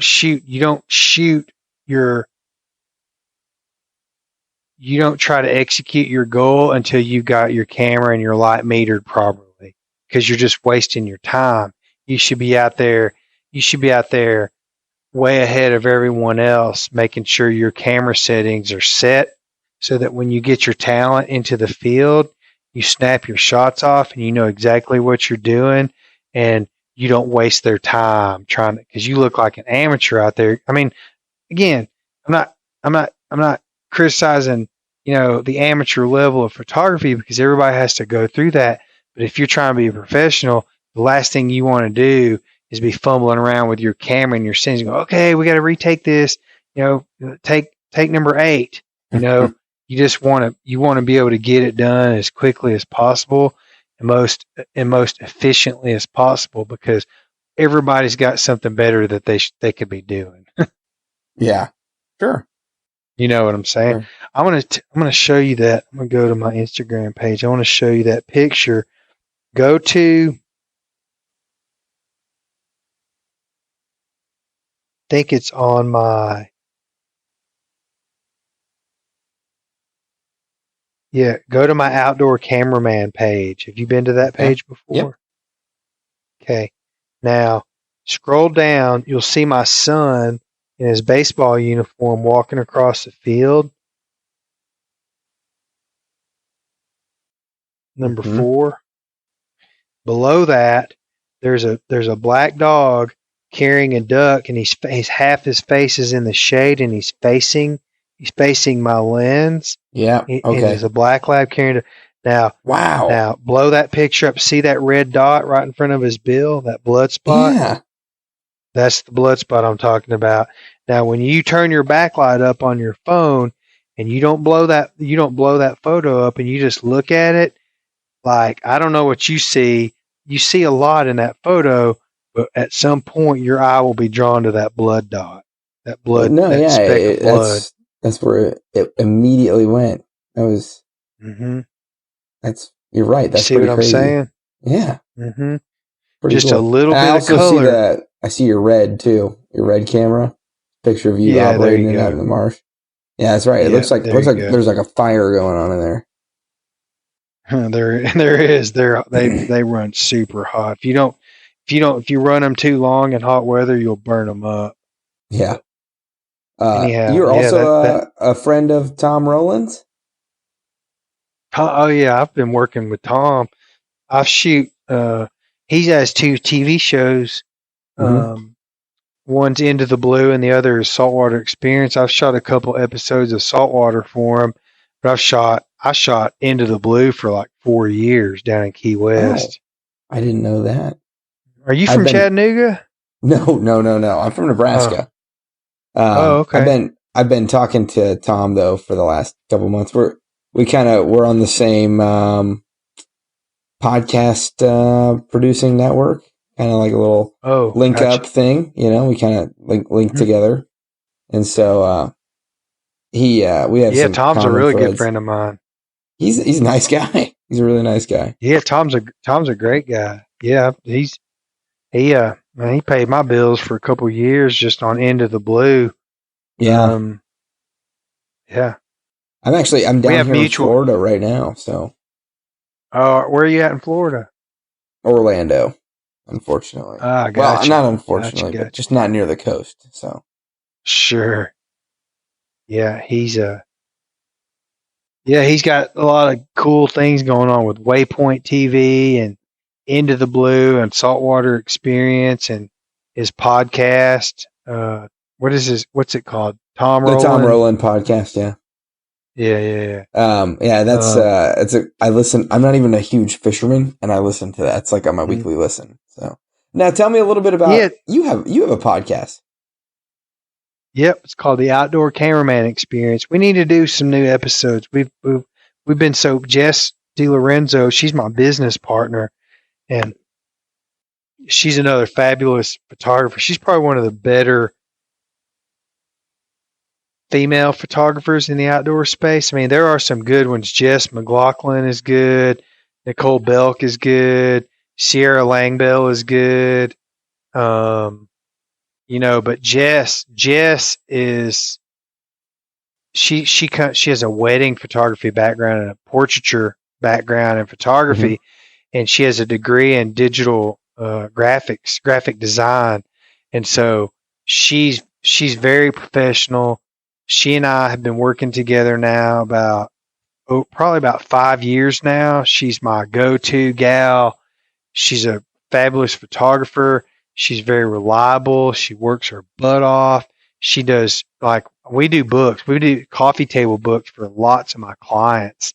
And she does all those layouts for me, sends them to print companies and gets that executed. Anyhow, so she's the co-host. She and I are both co-hosts on the Outdoor Cameraman Experience, and we usually have someone in the industry that has experience at the production level, be it a producer, a director, a photographer, a filmmaker, a director of photography, a writer, digital graphic design, animation graphics, whatever. We just find interesting people, and we bring them on the show, and we talk about, how important what they do and how important it is, and how they got to where they are, and where they're going. And, we just try to, just like you're doing with this show, we just try to educate people on what to do, because at the end of the day, the more educated the photographers and filmmakers are, and people are catching up now, finally. There was some garbage out there for a long time, and I hate to say that, because I don't ever want to, speak of someone's work as garbage, but man, there was some really bad stuff on outdoor television there for a long time. But now people are catching up because they've got tutorials they can go to. They've got educational classes online. They're learning from each other on Instagram and Facebook and Twitter. And so people are a lot better. The content on fishing and hunting is so much better than it was, but you still have a lot to learn, and you can't buy experience. You can get good, to a certain point, but you can't buy or learn. You can't go YouTube experience. Yeah. Sure. So that's what we try. That's what we call it. That's why we call it the Outdoor Cameraman Experience. We try to build in the experience, and we have experienced people on our show to share that information, so that at least it gives a young aspiring photographer or video producer some ideas and some thoughts to think about as they move towards their goals in life. Right. That's great. I'll be checking that out here shortly.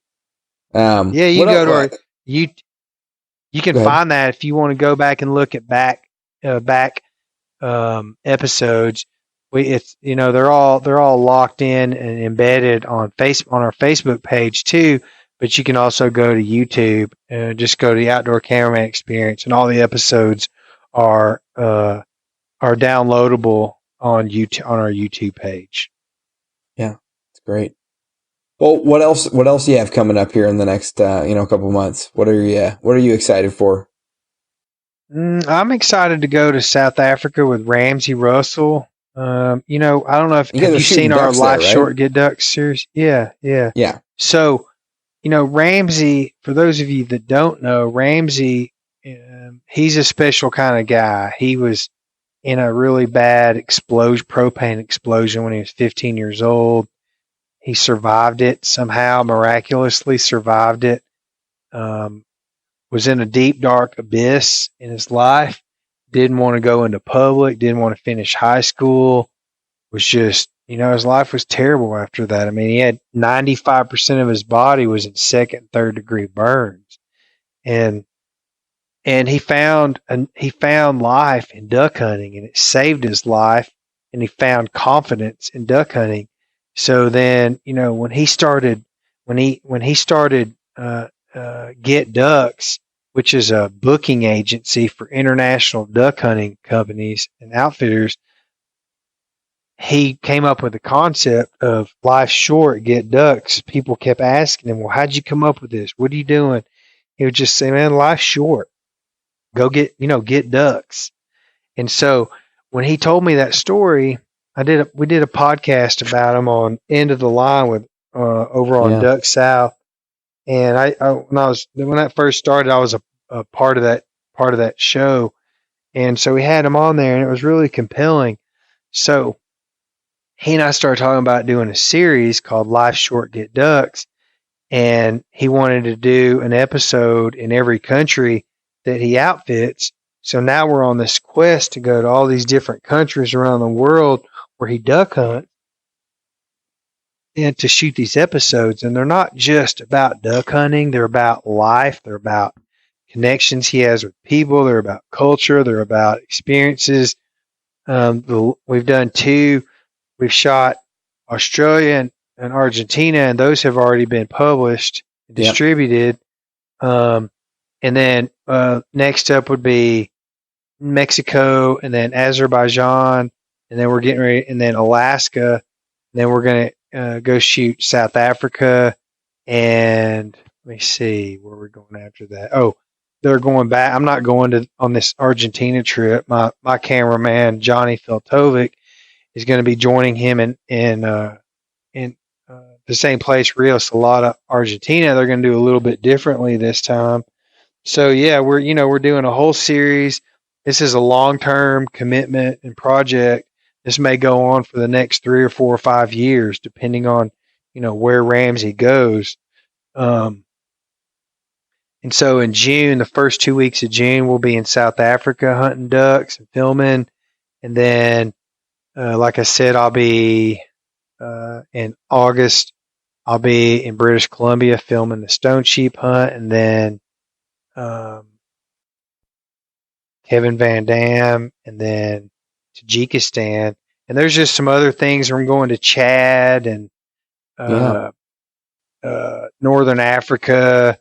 There's some other hunts coming that are on the plate that aren't totally committed to yet that I'm pretty pumped about. But yeah, right now we're looking into 2021 already for some big projects in the outdoor world. So I'm looking forward to it. I'm having fun right now, and I'm having fun with my kids. My kids are at the right age where I miss not being here, but when I'm home, I do spend a lot of time at home when I'm home, and all I do is play with my kids, and we go fishing and learn. We go out in the woods and just learn about life, man. It's really, really fun. Life's good right now.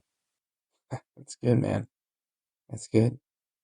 All right. Well, actually, before I ask for your parting words, all right, give me 2 or 3 of the most inspirational photographers that you can think of right now.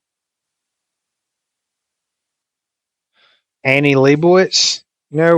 We come from 2 completely different political points of view, but she's one of the most amazing rock and roll portraiture photographers in the world, and she is probably the most inspirational photographer for me in terms of shooting humans photography. And then Ansel Adams, of course, was the master of light and the master of editing photos. People think he captured these photos that he made famous in black and white on the black and white platform, but he had a way of editing and exposing. He built these huge, massive pieces of equipment in his studio that would isolate parts of photos during his exposure times during development. And he knew he was really, really good. Like he was editing photos, in dark rooms before editing photos was even a concept. And now we're, editing them in Photoshop and whatnot. So Ansel Adams. And then I would say probably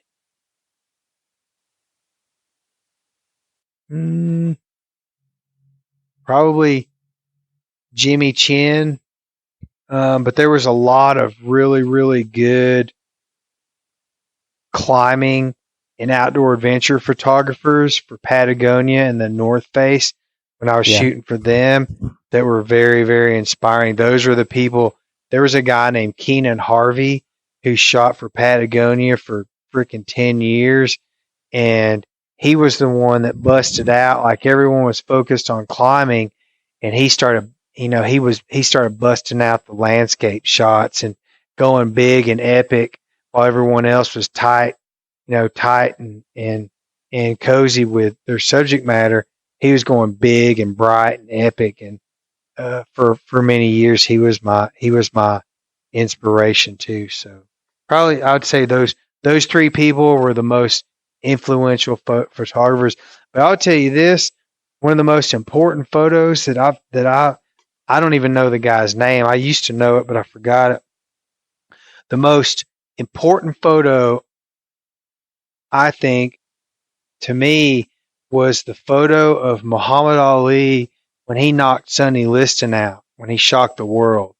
And what happened was, you know that photo where he's standing, Muhammad Ali or Cassius Clay he's like flexing his arm, and he's like, "Come on, boy, get up!" And what happened was the media had their press passes, and they all were sitting in one section on one side of the ring. And this one guy who couldn't get, he was like a young photographer, and he couldn't get a pass. He got a pass, but they wouldn't let him in with the other press because he just didn't fit in with them. So he literally had to sit on the opposite side of the ring. And when Muhammad Ali knocked Sonny Liston out, he was the only photographer in the entire arena that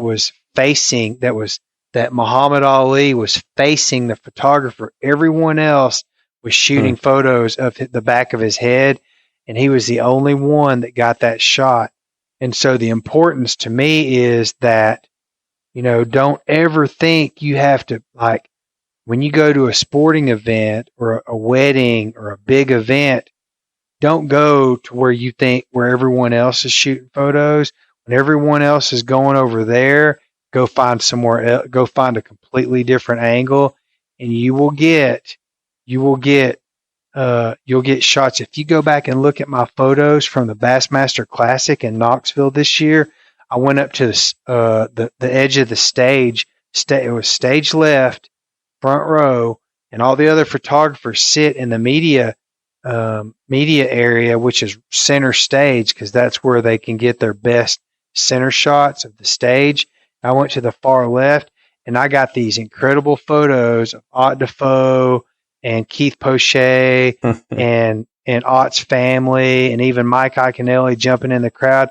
I got these crazy shots from the left angle that no one else has, and the only reason I went over there is because of that Muhammad Ali photo. So, that there are lessons to be learned in situations like that. There's one guy holding his camera, and he's looking at you. Which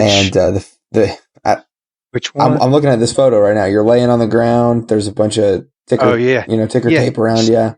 Okay, so look at that photo. I'm laying on the ground. Look at all those. So in the back, that one guy, that guy is from Silo Creative. And look at all those photographers. That's a photographer section. And I went up to the stage left, and I got all these really cool photos from that angle right there. That no one else could get. It was, and again, I did it on purpose, but it wasn't like I knew to do that because I'm smart.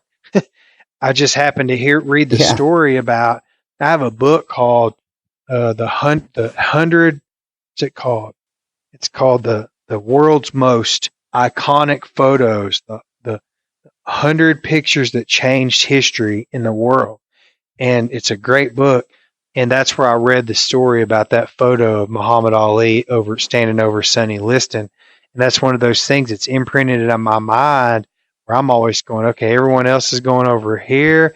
That means everyone's going to get the same shot. Every single photo that comes out of that group of photographers, I don't care who they are, what kind of equipment they're using.